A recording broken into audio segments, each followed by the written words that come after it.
अज्ञानम तो ससद्भ्याम निर्वचनीय त्रिगुणात्मक ज्ञान विरोधी भाव रूपम किंचित इति वदन्ति अहम इत्यादि अनुभवात् देवात्म शक्ति सुगुणगुणामित्य विचार हो गया था। अब एक प्रश्न उठता है, इन सब जगह एक वचन आपने प्रयोग किया तो एक ही अज्ञान है या अज्ञान अनेक है?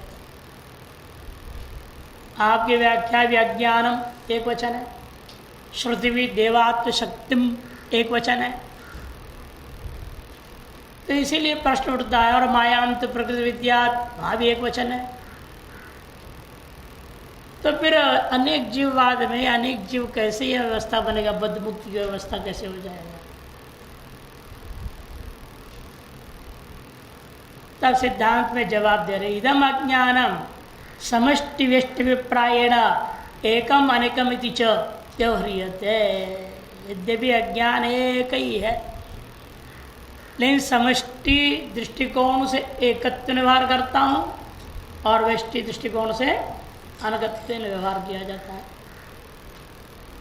इदम अज्ञानम वस्तुतः एकत्व भी समष्टि अभिप्रायण एकमिति व्यवह्रियते और व्यष्टि अभिप्रायण च अनेकमिति व्यवह्रियते।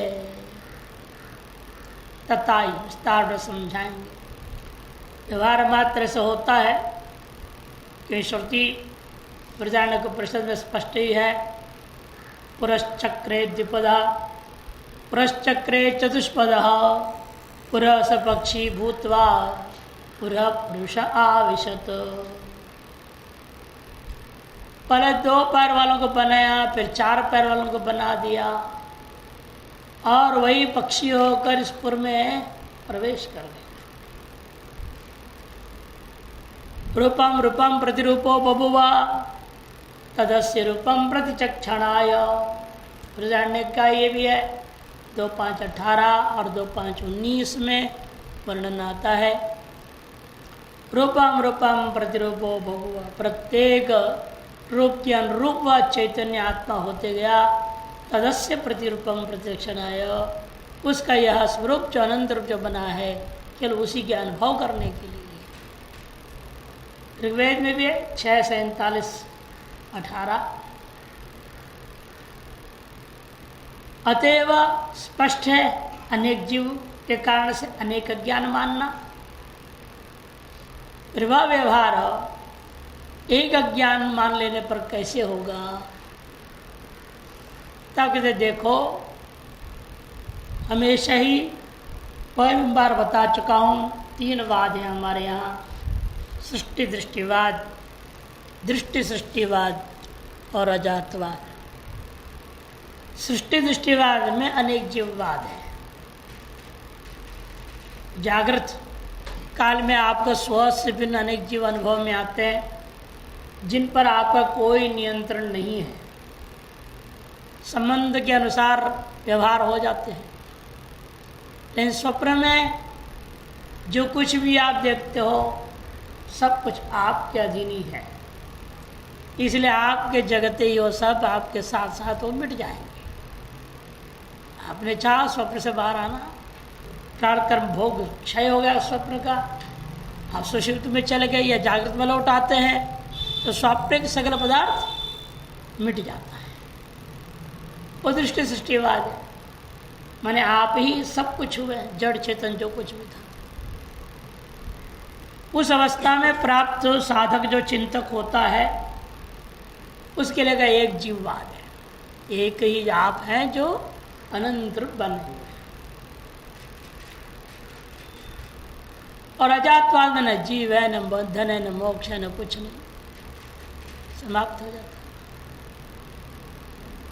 इसलिए समष्टि व्यष्टि भेद से समझना ज़्यादा सृष्टि दृष्टिवाद के दृष्टिकोण से समष्टि एक है और व्यष्टि अनेक है। किस प्रकार से होता है समष्टि व्यष्टि का एक अनेक भेद पूर्वक व्यवहार? कहते सुनो, दृष्टांत से समझ लो। यथा वृक्षाणाम समष्टि विप्रायण वनम इति एकत्वम।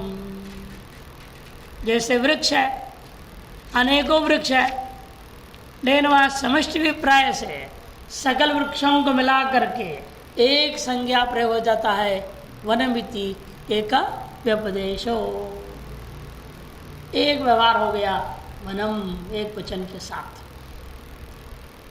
अथवा जैसा जलानाम व समष्टि विप्राय, सकल जलों का समष्टि विप्राय से एक नाम हो जाता है जलाशय इति, समुद्र।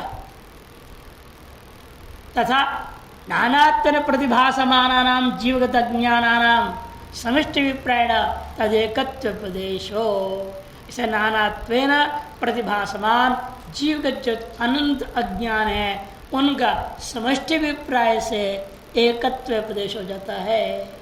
ये श्रुति में अजामे काम लोहित शुक्ल कृष्णाम एक वचन प्रयोग हुआ, मायाम तो प्रकृति विद्यात एक वचन प्रयोग हो जाता है, इत्यादि श्रुतेश। तरते विद्याम वितताम, तैतृ ब्राह्मण है, अविद्याम वितताम एक वचन प्रयोग हुआ। अक्षरात परतः परः, मुंडकोपनिषद 2:1-2 में अक्षरात एक वचन, परतः अक्षर भी पर पुरुष है, पर जो अक्षर तत्व है अविद्या है माया है उससे पर पुरुष होता है। अक्षर अर्थ ही किया था तो वहाँ एक वचन अक्षरात एक वचन।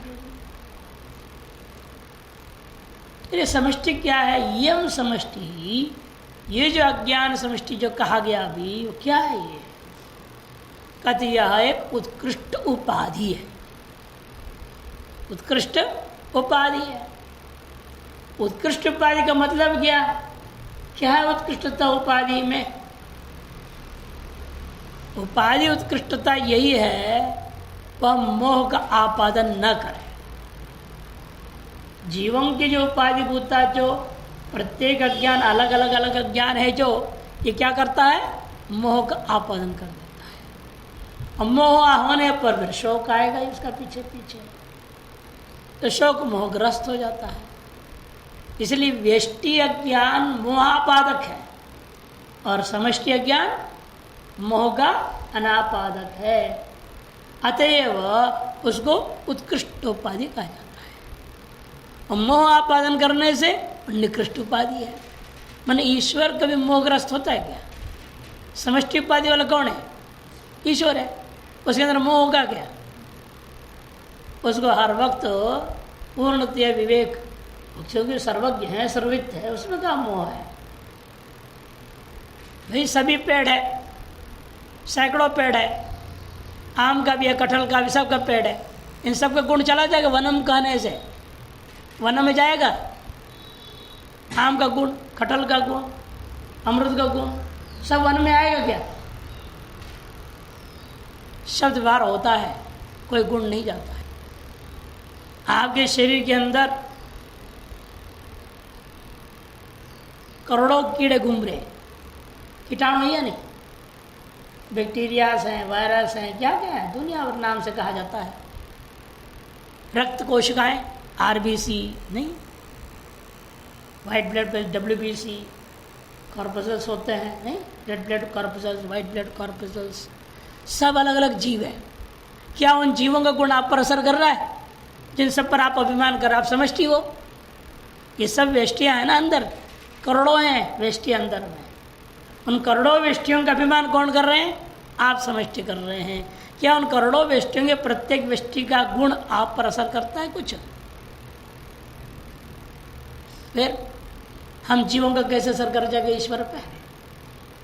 हमारा पाप असर करेगा ईश्वर पे? या हम पुण्य करें तो ईश्वर पुण्यवान हो जाएगा क्या?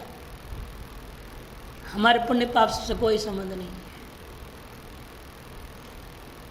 इसलिए व्यष्टि समष्टि में केवल अभिमान मात्र हो जाता है समष्टि के द्वारा। और व्यष्टि भाव में जब तक रहोगे, आप ईश्वर से बिछुड़ के अपना व्यष्टि भाव मान रहे हो, ये शोक दुख शोक मोह में लग गए।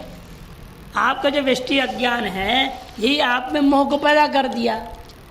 इन सकल अज्ञान का समूह रूप जो समष्टि अज्ञान है, वो समष्टि अज्ञान का अभिमान करने पर भी उस ईश्वर को मोहग्रस्त नहीं करता। ऐसे मम माया दुरत्या, भगवान ने कहा तो मेरे अधीन रहती मेरी माया है, अहम अविद्या के अधीन है। हमारे अधीन अविद्या हो जाए, हम भी ईश्वरीय, फर्क क्या पड़ा फिर ईश्वर और जीव में कोई अंतर नहीं है। बस आपके अधीन अविद्या नहीं है, यही आपकी समस्या है और कुछ नहीं है। आप अविद्या के अधीन हैं, इसलिए आपको वेष्टि अज्ञान और निकृष्ट उपाधि, इसका नाम वेष्टि अज्ञान निकृष्ट उपाधि कह दिया।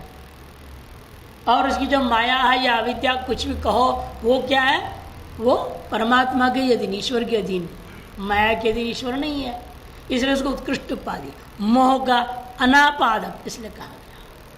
उत्कृष्ट उपाधितया विशुद्ध सत्व प्रधाना, अतएव विशुद्ध सत्व प्रधान है वो। और हम लोगों का कैसा है? मलिन सत्व प्रधान। आगे कहेंगे दृष्टियों का, अब समष्टि का बता रहे। यम समष्टि, ये जो समष्टि है उत्कृष्ट उपाधि होने से, किसका उपाधि है? ईश्वर का। उत्कृष्ट उपाधि होने से विशुद्ध सत्व प्रदान हुआ करती है।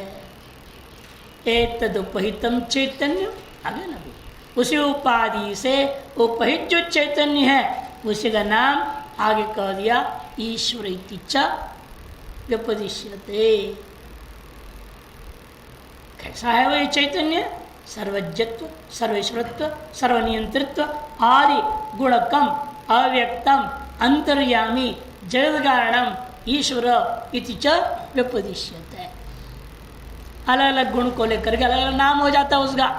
सर्वज्ञत्व है ना, उसके अंदर सर्वेश्वरत्व है, सर्वनियंत्रित्व है, इत्यादि गुणों के कारण से उसका नाम अव्यक्त पड़ जाता है। तो उपैतम चैतन्यम के साथ जुड़ेगा अव्यक्तम। और सर्वज्ञत्व, सर्वेश्वरत्व, सर्वनियंत्रित्व के कारण से उसको हम क्या कहते हैं? अंतर्यामी है। क्रम रखा नहीं है, इतना समझना है। उपैतम चैतन्यम अव्यक्तम, और सर्वनियंत्रित्व जो है वो सर्वांतर्यामी से जुड़ेगा, ठीक। और सर्वेश्वरत्व जो है वह ईश्वर के साथ जुड़ेगा, और सर्वज्ञत्व जो है जगत कारण के साथ जुड़ेगा। जगत कारण होने से उसको सर्वज्ञ, जो सर्वज्ञ होता है वही जगत कारण हो सकता है। जो अल्पज्ञ वो अपने कुटिया के वाले कारण बन जाए, सारे जगत कारण थोड़ी बनेगा है। आप अपने कुटिया बना लेंगे तो आप उसके, आपको पूरा ज्ञान आपको है, अपने ज्ञान के हिसाब से आपने उसको बनाया है, तो आपको पूरा उसकी चीज़ जानकारी रहेगी, उतनी ही ज्ञान आपकी है सीमित। लेकिन संपूर्ण जगत निर्माता होने के लिए सर्वज्ञ हो ये बिना होगा नहीं। इस सर्वज्ञत्व के कारण से जगत कारणत्व आता है, सर्वेश्वरत्व के कारण से अंदर ईश्वरत्व आ जाता है, और सर्वज्ञत्व हो गया ये तो उपहितम चैतन्य के नाम से अव्यक्त हो गया, और सर्वनियंत्रित्व इस गुण के कारण से उसे अंतर्यामी नाम से कहा जाता है। इस तरह से आदि कद आदि आदि वादि आदि इति च व्यपदिश्यते, ऐसे हम उसका व्यपदेश करते हैं, व्यवहार कर देते हैं। सकल अज्ञान अवभासकत्वा, ये सब कैसा हो गया? उसके अंदर कहते हैं सकल अज्ञानों का, सकल जीवों की उपाधिभूता जितने विष्टि अज्ञान है उन सकल विष्टि अज्ञानों का भी वो अवभासक है, प्रकाशक होने के कारण। और जीवात्मा बेचारा ऐसा है, अपने ही अज्ञान का भी सम्यक प्रकाशन कर नहीं पाता है। स्वज्ञान का भी प्रकाशक हो जाए तो काम बन जाए। इतने स्वज्ञानज्ञो अति विरला, नीतिज्ञ नियतिज्ञश्च ब्रह्मज्ञों भी शास्त्रज्ञ, नहीं धर्मज्ञों भी शास्त्रज्ञ, ब्रह्मज्ञों भी बहवः, स्वज्ञानज्ञों अति विरला। आप नीतिज्ञ हो सकते हैं, नियतिज्ञ हो सकते हैं, धर्मज्ञ हो सकते हैं, शास्त्रज्ञ हो सकते हैं, ब्रह्मज्ञ भी हो सकते हैं, लेकिन अपने अज्ञान को जानने वाले नहीं होते, विरल है, बहुत कम लोग। तो मुक्त है वही। इसीलिए कहते हैं कि देखो कि इसे सकल अज्ञानों का अवभाषक है। इसमें क्या प्रमाण है? यह सर्वज्ञ सर्वित्ति श्रुत है, यह सर्वज्ञ सर्वित श्रुति मुंडकोपनिषद 1:9। वो सर्वज्ञ है, वो सर्वित्य, सामान्य सबको जानता है, और विशेष रूपेण भी सबको जानता है वो। ईश्वर से यम समष्टिर अखिल कारणत्वात् कारण शरीरम आनंद प्रचुरत्वात् कोश आच्छादकत्वाच्च आनंदमय कोश हो सर्व उपरमत्वात् सुषुप्तिर। तो ईश्वर का यह जो समष्टि का ही अनेक नाम हो गया, कारण शरीर कह दिया उसको, उसी को आनंदमय कोश नाम से कहते हैं हम, उसको सुषुप्ति नाम से भी कहते हैं। समष्टि में भी जागृत स्वप्न सुषुप्ति, जागृत अभिमानी विराट, स्वप्न का अभिमानी हिरण्यगर्भ, सुषुप्ति का अभिमानी ईश्वर, वृष्टि में जैसा विश्व, तेजस प्राज्ञ, और तीनों से परे कौन है? तुरीय। वृष्टि में तुरीय कह दिया जाता है, और समष्टि में शुद्ध ब्रह्म, तीनों से परे है ना। विश्व, तेजस, प्राज्ञ, तुरीय और विराट या वैश्वानर कहते, विराट कहते, एक ही चीज है। हिरण्यगर्भ, ईश्वर और शुद्ध ब्रह्म, जिसमें तीनों कल्पित है। एक चतुष्कोटिक कल्पना वृष्टि समष्टि का माना गया। शुद्ध ब्रह्म में पहली कल्पना हुई ईश्वर समष्टि में, और उस ईश्वरोपाधिक ब्रह्म में हिरण्यगर्भ सुख शरीर के अभिमान होकर सुख शरीर का कल्पना हुआ, तो बन गया वहां पर हिरण्यगर्भ। स्थूल शरीर बन गया जगत, विराट नाम से हो गया। वही चीज का औपाधिक भेद से नाम भेद होते जाता है। वही समझा रहे, ईश्वर से इयम समष्टि, ईश्वर की यह जो समष्टि है अखिल कारण होने से उसको हम कारण शरीर नाम से कह देते हैं। और आनंद प्रचुर होने से, कोश के समान आच्छादित होने के कारण से उसको कह दिया गया आनंदमय कोश कह देते हैं हम। और सकल सृष्टि स्थिति विराट हिरण्यगर्भ इनका विलय हो जाने से, उपराम होने से वह समष्टि सुषुप्ति कहा जाएगा उसको। अतएव इसलिए स्थूल सूक्ष्म प्रपंच लयस्थान उच्चते। इसे स्थूल और सूक्ष्म, स्थूल कौन है? विराट, सूक्ष्म कौन है? हिरण्यगर्भ, इन दोनों का लय स्थान होने से उसको सुषुप्ति करके भी कहा जाता है, सुषुप्ति रीति। अतएव उच्चते के साथ अन्वय होगा। थोड़ी सी टीका में 3-2-5 पंक्ति 9वें पृष्ठ में जहाँ चल रहा था, शुरू जहाँ की है वहीं से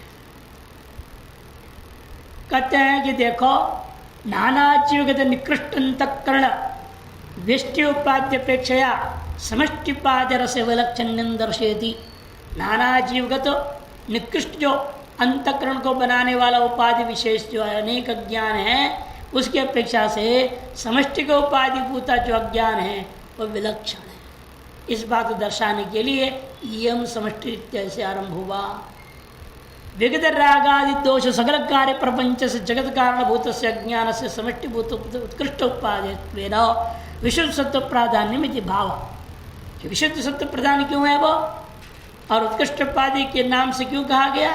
क्योंकि विगत रागादि दोष सकल कार्य प्रपंच से, संपूर्ण कार्य प्रपंच जो कि राग द्वेषा से युक्त है उससे रहित हो जाने से, और जगत कारणभूत से अज्ञान से, जगत कारणभूत अज्ञान होने से समष्टिभूत जो भूता जो अज्ञान है, अविद्या है, उसको हम क्या कहते हैं?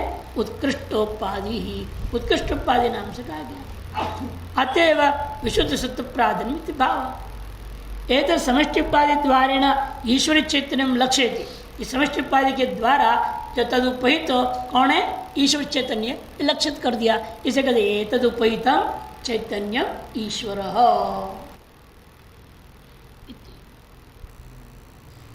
कहते हैं समष्टि अज्ञानोपलक्षितम चैतन्यम सर्वस्य चराचरात्मक प्रपंच से साक्षी।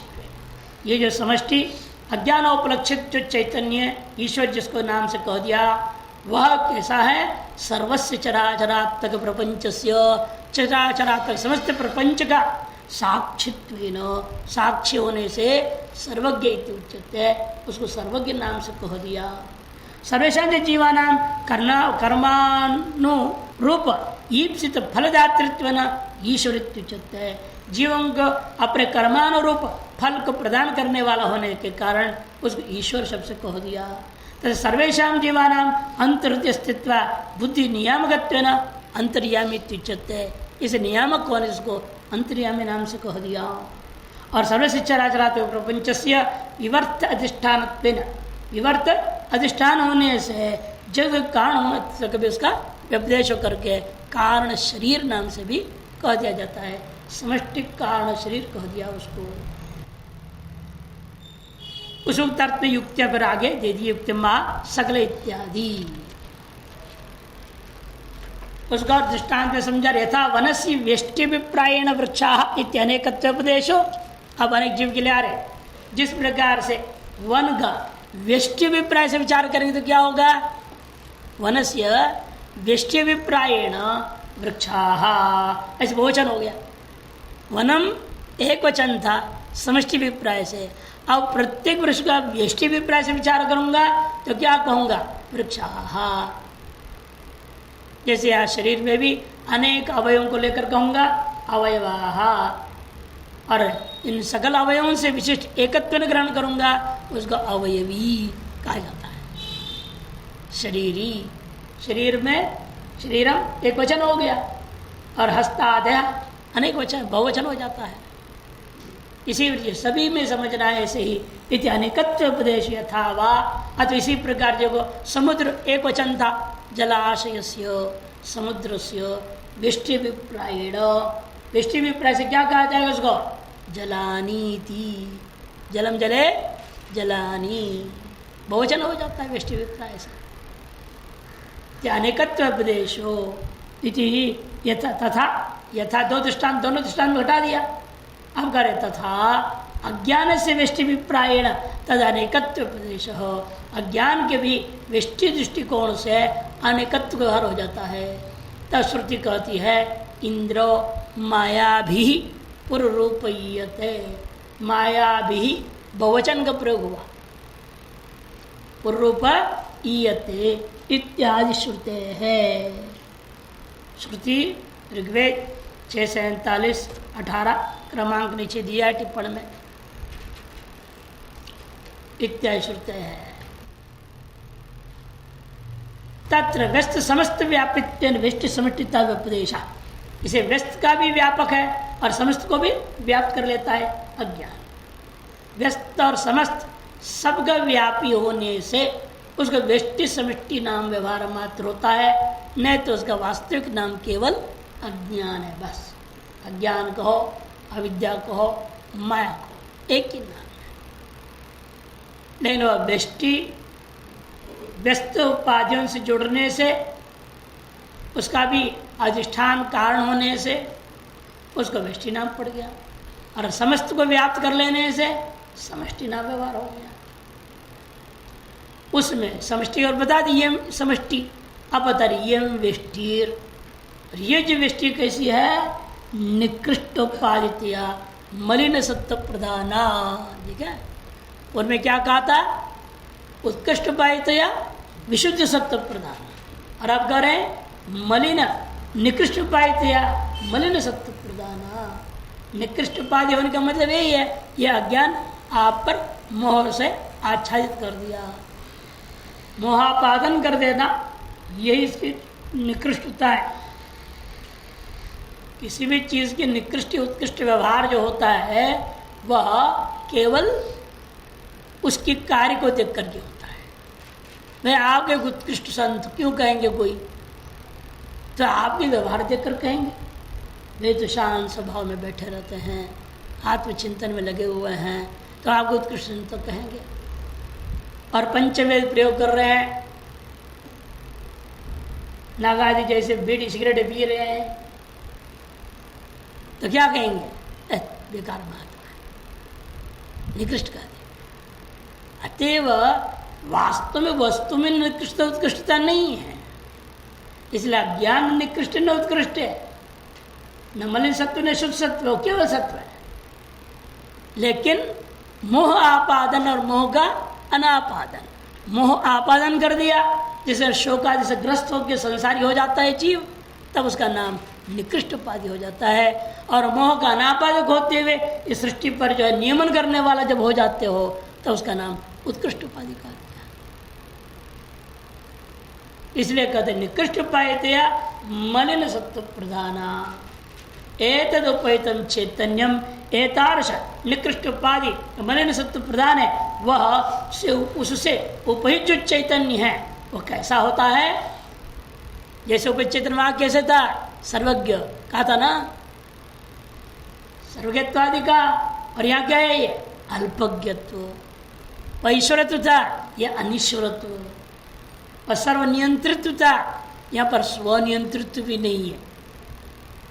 वो तो सर्वनियंता था ना, और आप स्वनियंता भी नहीं हो पा रहे हैं। लोग कहते हैं अपने आप को खो गया, अपने आप खो गया। व्यवहार होता है कब बोलते ये, जब आदमी गुस्सा में आ जाए। मैंने आप अपने नियंत्रण में है ही, कहाँ सभी का नियंत्रण करोगे। जो खुद के नियंत्रित्व नहीं है आप में, तो सर्वनियंत्रित्व कैसे होगा। एक बार ऐसे ही किसी ने कहा, अधिकारी को दोष दे रहे थे, अधिकारी बेकार है, नियंत्रण नहीं करता, कैसे पुलिस अधिकारी है। तो पुलिस अधिकारी के बाद पता चला तो वो नेताजी के पास पहुंच गए, जो नेताजी ऐसे बोल रहे। उन्होंने कहा, पुलिस अधिकारी ने, नेताजी बताइए आपका बेटा आपका नियंत्रण में है, आपकी बेटी आपके नियंत्रण में है। जब आपके अपने बेटा बेटी अपने नियंत्रण में नहीं है, मैं अपने क्षेत्र के सारे बेटी बेटियों को कहाँ से नियंत्रण में कर लूँगा। तो नेताजी हैं तो आप नहीं कर पा रहे, हमने खुद की औलाद को, हमें करे दुनिया की सारे औलाद को तुम कंट्रोल करो। इससे पहले स्वनियंत्रित्व होना जरूरी है, तभी आपका अनुशासन आपके संतान भी मानेंगे, नहीं तो कोई नहीं मानेगा। हमारे एक वकील साहब थे, पढ़ते थे, बार बार कहते थे, देख हमको सबसे बड़ा दुख एक ही है। बोलते क्या है भाई बताओ। तो उन्होंने कहा, हमारा दोनों बेटों में से एक को भी मैं वकील नहीं बना सकता। ये बोलते आपके मित्र है,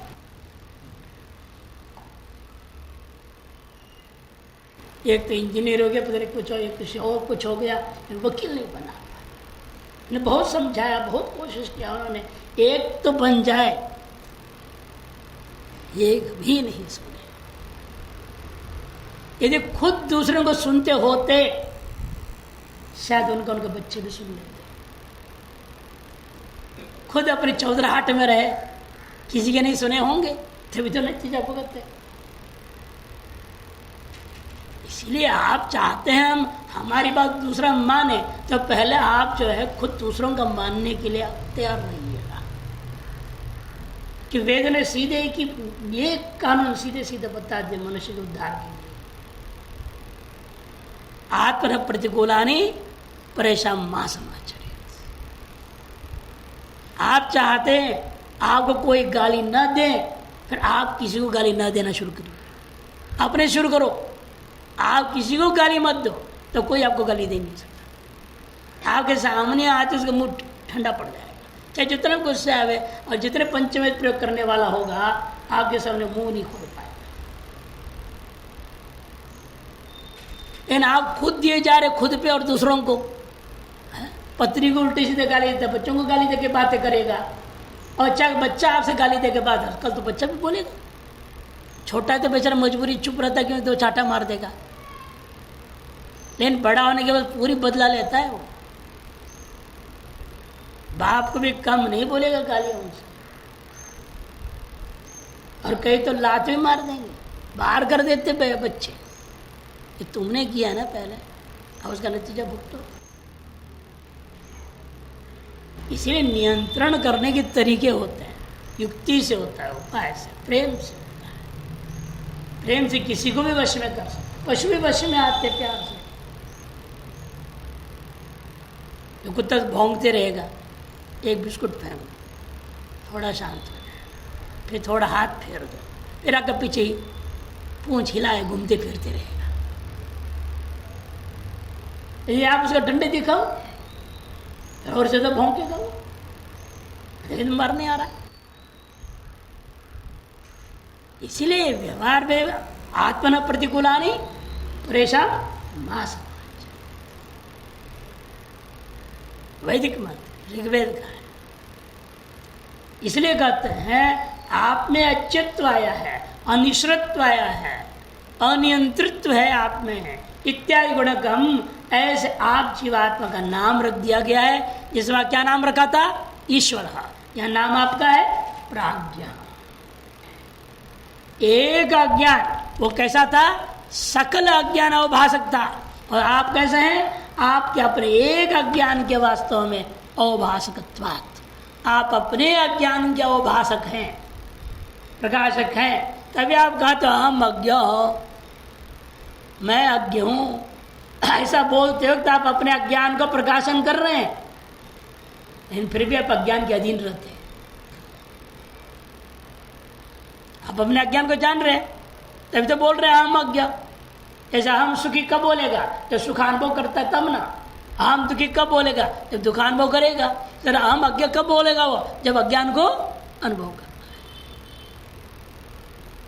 अतः अज्ञान का प्रकाशक आप हैं, लेकिन वो प्रकाशकत्व नित्य स्थापित हो जाए तो आपका अज्ञान आपके अधीन हो जाएगा।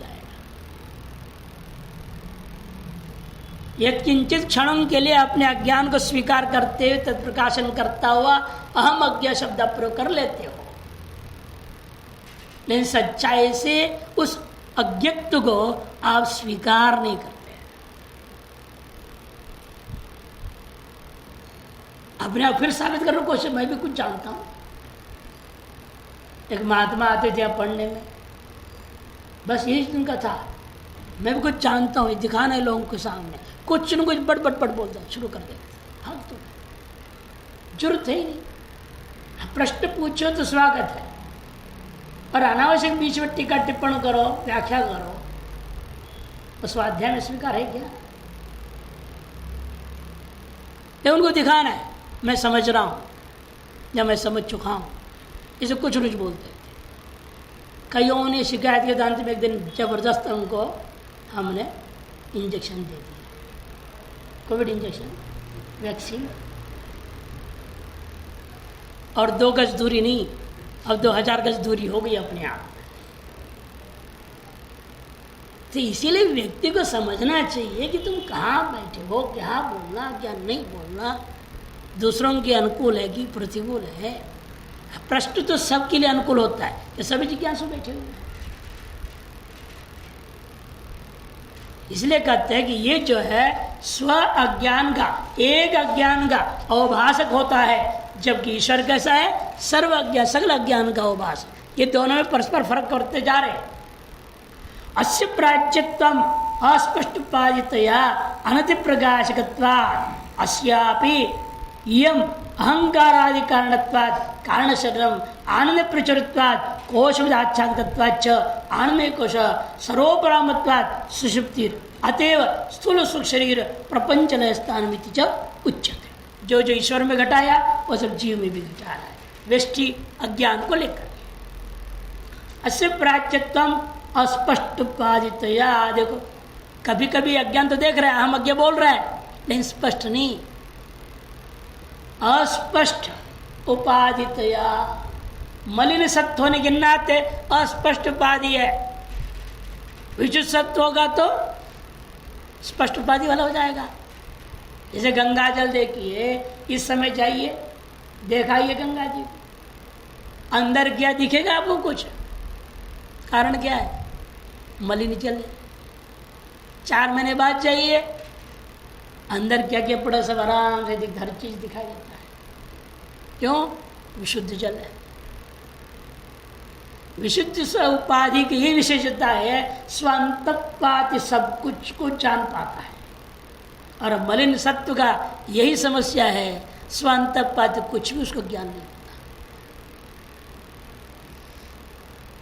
इसे कहते हैं प्राज्ञत्व। इसका इसलिए ही है क्योंकि अस्पष्ट उपाधि वाला होने से अनति प्रकाशकत्वात् अधिक का प्रकाशन नहीं कर पाता है, बहुत ही किंचित प्रकाशन करने वाला होता है। स्वसन्निहित स्व इंद्रिय सामर्थ्य अनुसारेण यह किंचित मात्र प्रकाशन होता है। इसलिए लोग योगाभ्यासी बनते हैं और योग के अनेक वृद्धि सिद्धियां प्राप्त करके दूरस्थ का भी प्राथिमिक ज्ञान के सामर्थ्य प्राप्त करके इस चक्षु से ऊपर उठ करके दिव्य चक्षु दिव्य श्रोत्र आदि को प्राप्त करके व्यवहितों का भी दूरस्थ का भी विप्रकृष्ट का भी विपरोक्ष का भी सब ज्ञान कर लेता है, लेकिन फिर भी वह भी सर्वज्ञ नहीं हो पाता है। तो विभूति मैंने सिद्धियों के आधार पर भले कर लेता है, लेकिन तब भी वह सकल उपाधियों का ज्ञाता सकल अज्ञान का ज्ञाता नहीं हो पाता है। इसलिए कहते हैं अनति प्रकाशकत्वात्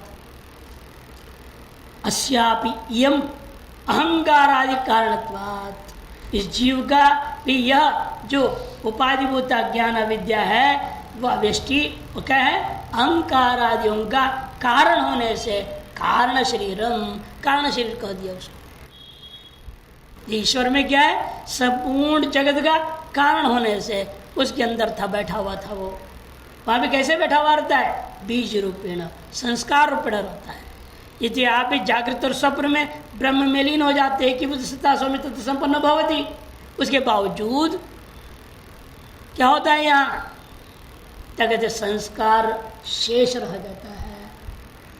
असंस्कार शेष युक्त होकर के आप स्थित हैं। अतः प्रारब्ध कर्म का सुषुप्ति कालीन निद्राजन्य सुख के भोग काल क्षय होने पर वापस जागृत में आ जाते हैं। इसलिए कहते हैं अहंकार आदि के कारण माने संस्कार अवशेष रूपेण कारण समझना, संस्कार अवशेषेण कारणत्वात् कारण शरीर कहा जाता है। और आनंद प्रचुरत्वात् कैवल्य परिषद साहब कहते हैं सुषुप्ति काले सकले विलीन तम विभूता सुखम उपैथी या सुख रूपमेति, ऐसा होगा पाठ। सुषुप्ति काले सकले विलीन तम विभूता सुख रूपमेति।